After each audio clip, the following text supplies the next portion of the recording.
साथियों, मैं हूं दीपक बौद्ध और आप देख रहे हैं वायरल एक्सप्रेस। आप सभी जानते हैं कि बहुजन समाज पार्टी का जिस प्रकार से जो आंदोलन चल रहे हैं पूरे देश भर में, बहुजन समाज पार्टी 2023 के विधानसभा, मध्य प्रदेश, राजस्थान और छत्तीसगढ़ के जो 5 राज्य के चुनाव हैं उनमें सक्रिय हो गई है। वहीं आपको बता दें तो उत्तर प्रदेश और अन्य राज्यों में बड़ी तैयारी के साथ 2024 के चुनाव में उतरने वाली है। वहीं हम पहुंच गए हैं भिंड विधानसभा में, जहां से बहुजन समाज पार्टी लगातार पावर में रही है। अगर पावर की बात की जाए तो बहुजन समाज पार्टी इस विधानसभा में हमेशा ही 25,000 से ऊपर वोट लेकर आती रही है। बहुजन समाज पार्टी के यहाँ पर विधायक भी रहे हैं।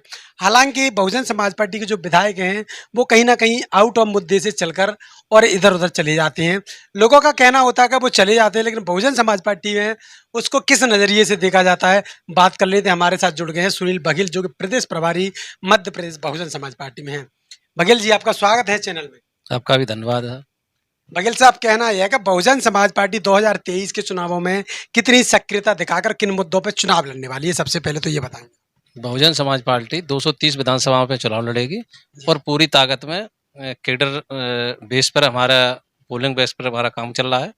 तो मजबूती के साथ में 2023 में बहुजन समाज पार्टी चुनाव लड़ने का काम करेगी, जिसमें मुख्य मुद्दा ओबीसी का 27% आरक्षण है, जो भारतीय जनता पार्टी और कांग्रेस आज़ादी के बाद तक अन्य राज्यों में 27% आरक्षण लागू है और मध्य प्रदेश के अंदर 14% आरक्षण लागू है। कहीं कांग्रेस उसको लागू करती है तो बीजेपी उसको दबाने का काम करती है, और बीजेपी करती है तो कांग्रेस, दोनों पार्टियां इसको घुमाने का काम कर रही हैं।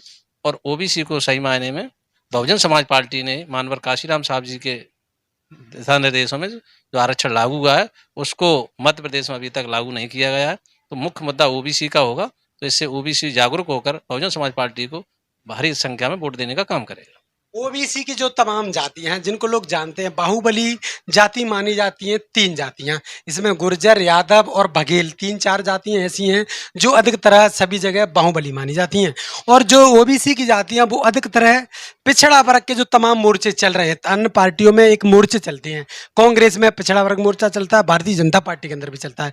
बहुजन समाज पार्टी में कोई मोर्चा नहीं होता, यहाँ पर सबको बराबर नेतृत्व दिया जाता है। तो जो ओबीसी की जो दबंग जाति हैं वो कांग्रेस भारतीय जनता पार्टी में जुड़ी हैं, उनको तो आरक्षण की आवश्यकता ही नहीं है। नहीं, उनको भी आरक्षण की आवश्यकता है और वो आरक्षण, जो भी आरक्षण होता है उनको लेने का काम करते हैं। पर जो अन्य जो जातियां हैं, 6,743 जातियों में जो बहुजन समाज है, उसकी जो अन्य जो जातियां हैं उनको बहुजन समाज पार्टी एकजुट करके, और वो भी उन जातियों की भी जो बाहुबली लोग हैं वो भी बहुजन समाज पार्टी की वजह से ही वहाँ उनको प्रतिनिधित्व मिल रहा है। और वो भी जब आरक्षण नहीं मिल रहा तो उनको विंग क्यों बनाए गए? बहुजन पिछड़ा वर्ग या अल्पसंख्यक, उनको एक समान देना चाहिए, पद देना चाहिए। इसलिए बहुजन समाज पार्टी में ओबीसी का जो सही मायने में हित है तो बहुजन समाज पार्टी में हित है। अच्छा, आरक्षण की जो प्रक्रिया है, एक उसको 14% मध्य प्रदेश में मिलता है, ओबीसी 14% पे कितना खुश है? जो 52% ओबीसी है मध्य प्रदेश में, 52, बल्कि इस बार सर्वे किया जाएगा तो 56 से 58 हो जाएगा, क्या उसकी पूर्ति हो पाएगी? नहीं, उसकी पूर्ति बहुजन समाज पार्टी करेगी। और ओबीसी 14% में खुश नहीं है, पर उनको गुमराह किया जाता है, उनके नेताओं को गुमराह किया जाता है। तो वो जो कैडर बेस के जो नेता हैं वहाँ वो अपनी बात, ओबीसी के लोग हैं जो भारतीय जनता पार्टी और कांग्रेस में, वो अपनी बात नहीं कहते हैं, वो सिर्फ अपना हित साधते हैं। खास करके बहुजन समाज पार्टी में ही ओबीसी का 27% आरक्षण मिलेगा, जो परम पूज्य बाबा साहब ने संविधान में आर्टिकल 340 में प्रावधान किया है। उच्च सदन की अगर बात की जाती है, अगर राज्यसभा में देखा जाए तो ओबीसी को तो कोई, जहां का कोई ऐसा खास आदमी नहीं है जो कि ओबीसी में मध्य प्रदेश से पहुंचा हो, यानी जो उच्च सदन है राज्यसभा, उसमें ओबीसी का आदमी नहीं पहुंच पा रहा। तो ये भारतीय जनता पार्टी और कांग्रेस की कूटनीति है। यहाँ उनको प्रलोभन दिया जाता है और उनको नाम चलाया जाता है, उसको उनको उस पैनल से हटा दिया जाता है। इसलिए ये सारी चीज़ें ओबीसी की जो नई जनरेशन है, तमाम जो ओबीसी के विंग हैं वो भी समझ चुके हैं कि ओबीसी का अगर सही मायने में हित है तो बहुजन समाज पार्टी में कांग्रेस और भारतीय जनता पार्टी ओबीसी का वोट लेने का काम करती है। चुनाव के समय पर वो उन्हें प्रलोभन देकर, अपने पक्ष में हिंदुत्व का नारा देकर बहुजन समाज को गुमराह किया जाता है और उनका वोट बैंक लूटा जाता है। और उसके बाद में जो उनको आश्वासन दिए जाते हैं, उन आश्वासनों पर वो खरे नहीं उतरते। इस ओबीसी का जैसे राज्यसभा में कोई मध्य प्रदेश से नहीं है, तो ये सारी चीज़ें ओबीसी के युवा, अन्य जो ओबीसी की जाति हैं, वो समझ चुकी हैं कि सही मायने में परम पूज्य बाबा साहब का बनाया हुआ संविधान है, वो बहुजन समाज पार्टी लागू करेगी। इस बार ओबीसी पूरी तादाद में बहुजन समाज पार्टी के पक्ष में खड़ी होगी। ओबीसी अपना प्रतिनिधित्व मांग क्यों नहीं करता? चाहे राज्यसभा का मामला हो या फिर मामला हो आपका जुडिशियल का। न्यायाधीश नहीं है ओबीसी के पास, ओबीसी के पास राज्यसभा सदस्य नहीं है, ओबीसी के पास ज़्यादातर सांसद भी नहीं है, ओबीसी के केंद्रीय मंत्री कम होते हैं, ओबीसी के राज्यों में मंत्री कम बनाए जाते हैं। इसके पीछे का अगर आप उनको जागरूक करोगे तो कौन-सी प्रक्रिया के साथ जागरूक करोगे? उनको जागरूक करने के लिए जो कैडर बेस वास्तव में जो हिस्सेदारी की बात आती है, तो 85% की जो हिस्सेदारी है, आज 15% लोग उसको खा रहे हैं। तो ये चीज़ हमारी ओबीसी के नीचे तब तक के लोगों तक इसको जानकारी नहीं है। वो उनको सिर्फ़ जब वोट का टाइम आता है, तो हिंदू मुस्लिम में उनको एक हिंदू का जामा पहनाकर उनका वोट लेने का काम करते हैं। और इस जिस पर्दे से उनके जुडिशियल की जो आपने बात की, राज्यसभा की जो बात की, प्रोफेसरों की बात करो, इससे उनका ध्यान भटका दिया जाता है। उनका एक ही मुद्दा रहता है, हिंदू राष्ट्र बनाने का। हिंदू हिंदू चिल्लाते हैं और उसमें हमारे जो युवा हैं और अन्य ओबीसी के जो लोग हैं भटक जाते हैं। इस बार वो भारतीय जनता पार्टी को वोट कर देते हैं। उसके बाद में जो उनके हक अधिकार का जो शोषण होता है, वो सारी चीज़ें भारतीय जनता पार्टी करती है। वो सारी चीज़ें लोग समझ गए। इस प्रदेश के अंदर ओबीसी के लंबे समय से मुख्यमंत्री हैं और देश के अंदर है। जो 10% आरक्षण की बात आई, वो किसी को रातों रात खबर नहीं लगी और वो 10% आरक्षण लागू हो गया। और ओबीसी के आरक्षण 27% की बात है, वो लंबे समय से आंदोलन चल रहा है। उस आंदोलन के बाद में भी आज भी उनका 27% आरक्षण सुनिश्चित नहीं किया गया।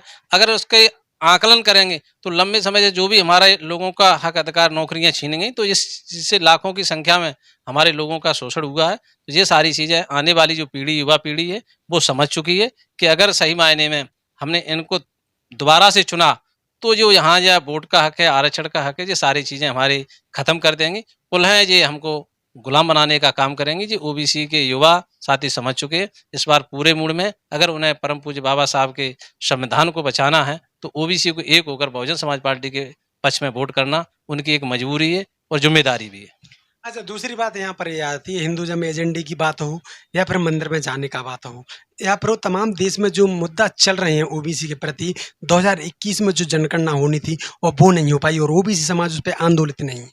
देखो वो गुमराह करते हैं। उनको अगर आरक्षण वो जनगणना कराएँगे, तो उनको उनकी शक्ति का, उनकी ताकत की, उनकी संख्या का एक फ्रंट पेज पे आ जाएगा कि हमारी संख्या इतनी है। तो वो अपने हक अधिकार की लड़ाई के लिए रोड़ों पे आ जाएँगे। इसलिए उनको गुमराह करने के लिए जानबूझकर भारतीय जनता पार्टी और कांग्रेस इनकी जनगणना को रोक लगाए हुए बैठी है। अगर उनको पता चल जाएगी इस देश के अंदर तो 65% पूरे ऑल ओवर इंडिया में जो ओबीसी की संख्या है, अगर उसको अपनी ताकत पता चल जाएगी, जिस प्रकार से हाथी को अपनी ताकत का एहसास हो जाएगा, उस प्रकार की जो ओबीसी की जो संख्या है, उसको वो उसकी ताकत का एहसास न कराने के लिए उनको अन्य मुद्दों पे भटकाकर उनको गुमराह करने का ये काम करते हैं। पिछड़ा वर्ग के लोग हैं, कई क्षेत्रों में अपने आप को ठाकुर कहते हैं और वो लोग दलित मतलब जो एससी के लोग होते हैं, उनसे उनकी पटती नहीं है किसी प्रकार से। चाहे वो जाति का मामला हो या फिर वो अधिकारों का मामला, उनके साथ सामंजस्य नहीं बिठा पाते। क्या जो ठाकुरवाद की जो बात है उनके अंदर जो पनप रहा है, क्या ये हिंदुज़म का एजेंडा है या फिर उनकी मानसिक नीति है? ये ओबीसी को जो लोग हैं वो नकली ठाकुर बनाते हैं।